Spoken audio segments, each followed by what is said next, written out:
Hello everyone, I'm Baby B. And I'm Daddy D. And welcome back to our channel. Yeah, welcome back. If you're new.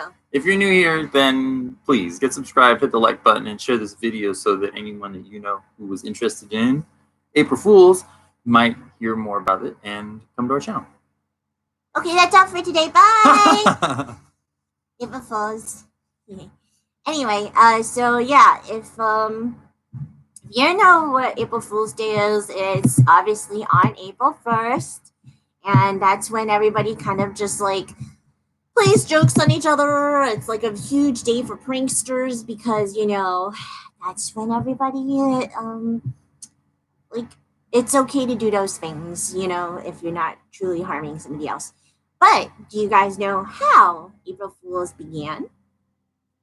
If you don't, actually most people don't either. It's kind of just one of those traditions that's been passed on through generations, and there is no actual concrete reason why it started.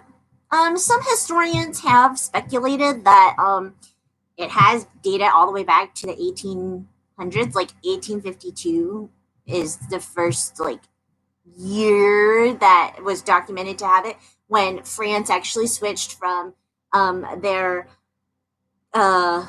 Julian calendar to the Gregorian calendar, which is what we use now. And that just means it's a fancy word for saying that they switched from April 1st being the first day of the year to January 1st. Did you say 1852 or 1582? Because oh damn, I think you said 1852. It's actually 1582. I'm dyslexic. No, I'm not. But I read that wrong. So the Council of Trent in 1563 decided that the calendar would switch, and it occurred in 1582. I guess politics took a really long time to get things done back then as well. Yeah. Right. Okay. And then all the people who were slow in changing from April 1st to January 1st were made fun of. So every year on April 1st, people would like make pranks on them, and just like they were basically the fools. Because absolutely, because they couldn't keep up with the times. And April 1st was no longer the beginning of the year, so then they were the fools of April. And in France, they actually put like attached paper fish onto their backs, and they were called Poisson d'Avril. April fish. Right, which is symbolizing a young, easily caught fish, or very gullible person. Mm-hmm. Although now, I guess that kind of, how do you say, like, transferred into pranks that are, like the kick me signs. Right, I mean, putting something on someone's back in order to draw attention to them as being gullible is something. Or like those signs, don't do this, but those signs like in movies that say, I'm with stupid, and then like have the arrow pointing. They have t-shirts like that. You can get t-shirts that just say, I'm with stupid, or, I mean, the cute ones, they have like the copyright Disney ones that say, he's my Mickey, she's my Minnie, stuff like that. That's cuter though. This one's like mean, because they're saying that you're dumb. The person next to you is. So if I wore that shirt and the arrow was pointing, it'd be you. I'm just saying. I know, I understand. Okay, anyway, continuing on. April Fool's Day was also linked to a festival called Hilaria, which is Latin for joyful, you know, like hilarious. And it was celebrated in ancient Rome, and it was always at the end of March, and it was followed by the cult of, not Sybil, not Kybele, it was Cybele. Cybele. Right, and so the followers would dress up in disguises and mock fellow citizens, and even some of the upper class. And they accredited this to the Egyptian legend of Isis, Osiris, and Seth. No one was safe from the mockery. Okay. And then also, we just posted a video on this, but the spring equinox just happened, which means, duh, it just turned spring. And so in the northern hemisphere, and that means north of the equator. And people were saying how like that's Mother Nature's way of fooling people with the changing of seasons and unpredictable weathers. Wasn't that also Persian New Year too? Yeah, Persian New Year just happened too. So it was the same weekend as the spring equinox. It was like year 1400 of the Persian New Year, so it's like a century New Year for the Persian calendar. So we knew that because we got friends, and we're good at doing our research. Sure, chalk it up under that. Okay, anyway, so let's see. Here's the 18th century one. Oh yeah, but 18th century is still 1700s. That's not the 1800s. So. It has the numbers 18 in it. Anyway, Britain, actually in Scotland, they have a 2-day event, and it was called Hunting the Gowk. Gowk? G-O-W-K. So gawk, which was a cuckoo bird, which was symbolized for a fool, had people sound like one. Yeah, had people being sent on phony errands and followed then by Taily Day, which involves pranks played on people's derrieres, such as pinning fake tails or kick me signs on them. This is the one. So like, you know, the pin the tail on a donkey? Well, you was the donkey because they would be pinning the tails on you. And when you say Taily Day, it's like Taili. Or Taily Day. Quack! Okay. So, it being such a long honored tradition, there have definitely been some noteworthy pranks. Some of these are, so good.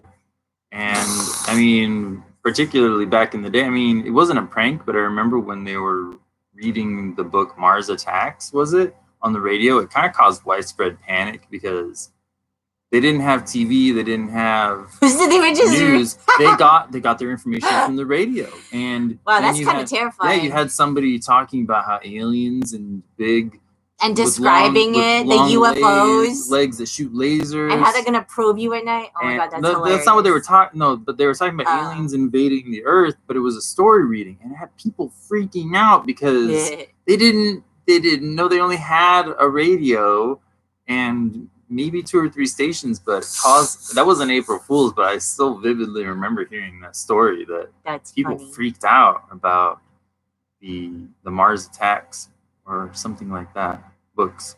Anywho. Yeah. So in 1957, the BBC reported that Swiss farmers were harvesting a record amount of spaghetti from their crops, and then even showed people harvesting noodles from trees and fields and stuff. I mean, as a pastafarian, this definitely speaks to me, and any surplus spaghetti would be greatly honored. Ramen, indeed. In 1985, Sports Illustrated, one of the writers said that he made up an article based off of a pitcher who was like a rookie named Sid Finch, and he could throw a fastball over 168 miles per hour, which is total BS, but like people bought it because it was Sports Illustrated.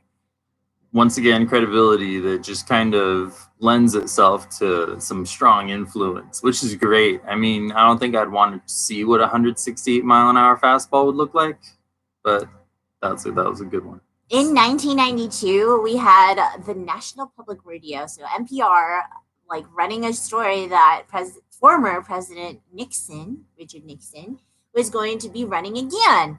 And people really caught the country by surprise. Like, it went nationwide, so everybody was like, what the hell? Did he do that? So, yeah.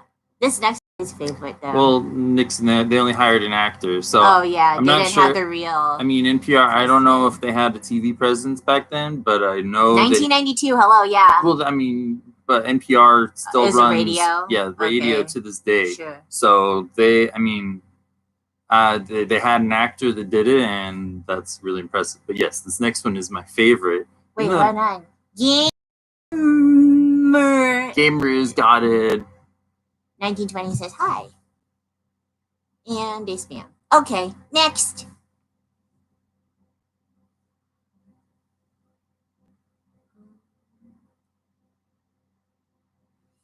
So In 1996. So, 1996. Sorry, we had some spam in one of our chats. We just needed to get rid of. 1996, Taco Bell, not affiliated, and we don't really eat a lot of Taco Bell, but the fast food restaurant chain got quite a few amount of people when they had said they agreed to purchase the Liberty Bell and intend to rename it the Taco Liberty Bell. Like the one in Philadelphia, like the big one. Yeah. That's like top tier level troll from a fast food chain. I mean that's pretty good. Yeah. Wendy's kind of does some jokes like that nowadays. KFC's been getting pretty quirky on their stuff. So, but I mean, I'm pretty sure Taco Bell, I feel like they've gotten comfortable. They don't need to do those antics anymore, but good stuff. And then what happened with Burger King? So, in quick retort, or how many years difference? Two. Yeah, 2 years difference. Burger King, not to be outdone, decided to advertise a left-handed Whopper, which got plenty of clueless customers requesting this fake sandwich. Left-handed Whopper, guys. And then something that, I mean, they've done it several years, but I don't know what they're going to do if they're going to do something this year, but. Google also hosts annual April Fool's pranks. One of the years they did like this telepathic search.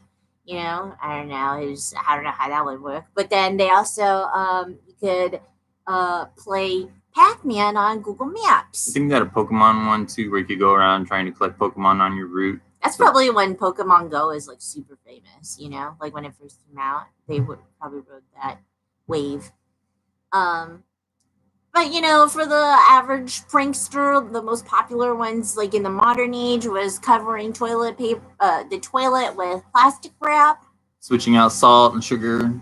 Yeah, I'm sure there's creative ones. If you haven't experienced either giving or receiving these pranks, then you've at least heard of the influence they've had on some people, and I'm sure you can find them online.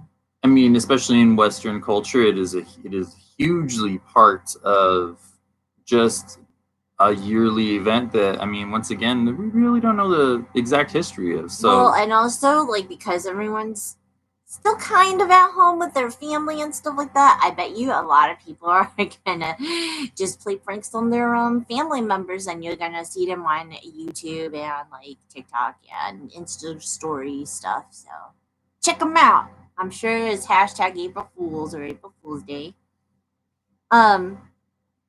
Even CNN has like a whole list of like the greatest pranks of all time, so go check that out too.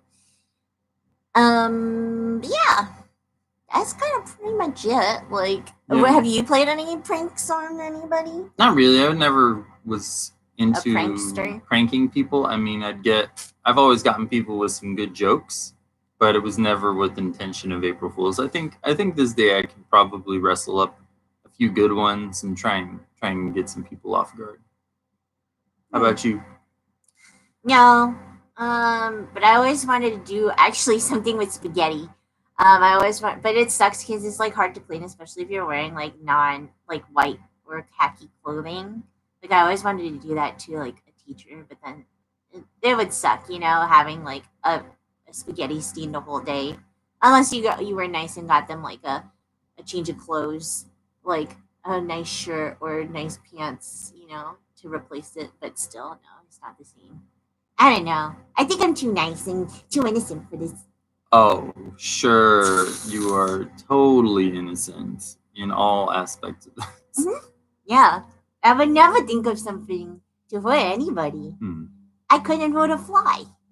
Or you get spankings, huh? You get all the spankings. All right. Is there anything else you want to talk about today, or is that about to do it? April Fools. Yeah, I wasn't even the victim of any April Fools, really. I saw it done to other people. What was a good one? I'm trying to remember. There's gotta be good ones.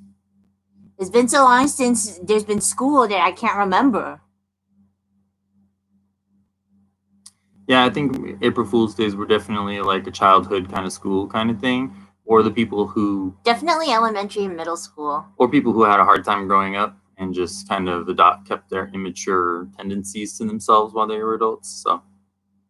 I think one time in high school, somebody saran wrapped this guy's desk. We didn't have assigned seats, but this guy always sat in the same desk, and they literally saran wrapped the whole thing. It was like one of the desks where obviously it's like the desk and then connected to the chair. So they literally saran wrapped the whole thing so he couldn't sit down in it, which is a lot of saran wrap. That reminds me of when at my day job they decided to take a trash can and then glue it in front of someone's toolbox. Oh, So we took like windshield glue, which is really thick, rubbery kind of glue, and then just put a trash can right so you can't open any of the drawers to get any of the tools out. So you had to How do you take the How do you take the glue out? You have to cut it off. It's like thick, rubbery, just nasty glue. Oh, And you have to cut it and try and peel it off. It's really nasty. But wait, who did that? It was before my time, but that was supposedly a really good one. I've heard some other. I mean, I've heard of many other stories of more nefarious things of people like putting buckets and stuff over like doors, dumping a bunch of grease into their drawers and stuff like that. And yeah, it's just. I mean, if you really don't like somebody, fish sauce because it will stink. Fish sauce, like stink bombs. If you can get the Doan heat juice for like hunting and then spray it on someone, it's really stinky, but it's also like pheromone attraction. So animals will go crazy. Oh no! They'll just go crazy over you. What if you attract feral animals? Good luck. That's pretty much it. And then also, let me see. Oh no! Sardines. I had one more. No, it wasn't about smell. It was something else. It's like a textural thing. Yeah. Slime's always good to put, like, you know, the non-toxic slime. The Mentos inside of a soda bottle. No, that gets everywhere. It does, but it's a good one where you take like a piece of floss and you tie it around the Mentos so that it holds it there. Oh, and then no. You put it under the cap. No. And you cut the ends. So when you open it up, Mentos goes in. There's nothing you can do about it. Mentos goes in, soda goes out. It'll get everywhere. I'm not giving you bad ideas right now. I'm not suggesting you do them. See, I told you I was the innocent one. I'm just telling you stuff that I've already seen other people do. So this is not my idea. I'm just regurgitating information. Yeah, sure you are. This is bad. But what else? Jello. But mine's all textural stuff. Mine's like slime. But what would you do with it? You have to like. You gotta hide it in something. Like, say somebody has like a pack, or like somebody had a packed lunch or something, and you take their lunch and you just put a bunch of Jello in the bag, and when they reach down to grab something and open it, it's not their sandwich; it's a bag of Jello. I mean, if there were, I'm trying to think of something like the elephant toothpaste chemical reaction thing. So that yours is like explosive and want to get everywhere. Yeah. That's like terrible. Messy jokes. Mine's the best like jokes. No, that's so bad. Yeah. Although there's like tons of like pie cream, like the pie plate with the cream pies. And then somebody would have something underneath it too. I'm not. I mean, if you're really looking for good jokes, you can just watch reruns of Jackass or Nitro Circus because they did some pretty ridiculous stuff back then. Man, so. I was thinking like Parent Trap because they would play pranks on each other. Like when they would go into sleep, she would like glue the hair to like a mohawk or something. You're gonna be a deep sleeper to let somebody do that. I know, yeah, I would never do that, but still, like, you know, that's like. That works for some people. Oh, people have done the hot water bowl in the bowl thing because, like, apparently when your fingers are in the hot water, or not just makes you pee, but it just is comfortable, so you sleep better or something. And then they would be able to do other stuff in the meantime. You like wet the bed? No. That's what I've heard. I'm just telling you from pop culture references and otherwise.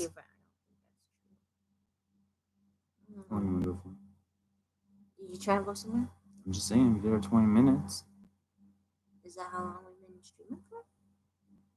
Oh. Yeah. We good? Hey, I was talking about other things. What were you talking about? I was thinking about pranks. Whatever. Anyway. Let us know in the comments if you had any experiences with April Fools, or if you have any plans for when people get together again, whenever that happens. Or post your favorite pranks below. Yeah. Okay. We're not trying to support your bad decisions. We're just making it a good resource for studying. We're trying to be diligent in our studies. Okay, we want to understand. Oh yeah, sure. Completely innocent jokes. Innocent. And if you haven't already, hit the subscribe button and like this video if you did. Share with other people so that they might learn a little bit about April Fools, and join us back here next Sunday. At 1 p.m. Pacific 1 p.m. time. I think Easter is next Sunday, so we're doing going to do a stream. history of Easter. We've been doing a lot of history, yes, but I think that's good because, we're learning stuff too. It's springtime holiday season. There's lots of good reasons. No, but since the beginning of the year, which is when we did a lot of the history stuff, like we've been doing like almost every federal holiday or national holiday, whatever. Yeah. So join us then for our next live stream, and then maybe bring some questions. We might have some answers for you. Yeah. Yeah. Follow our links below, and we'll catch you next time. Until then, take care. Bye-bye. Bye-bye. Babushka. Big babushka. Or small babushka.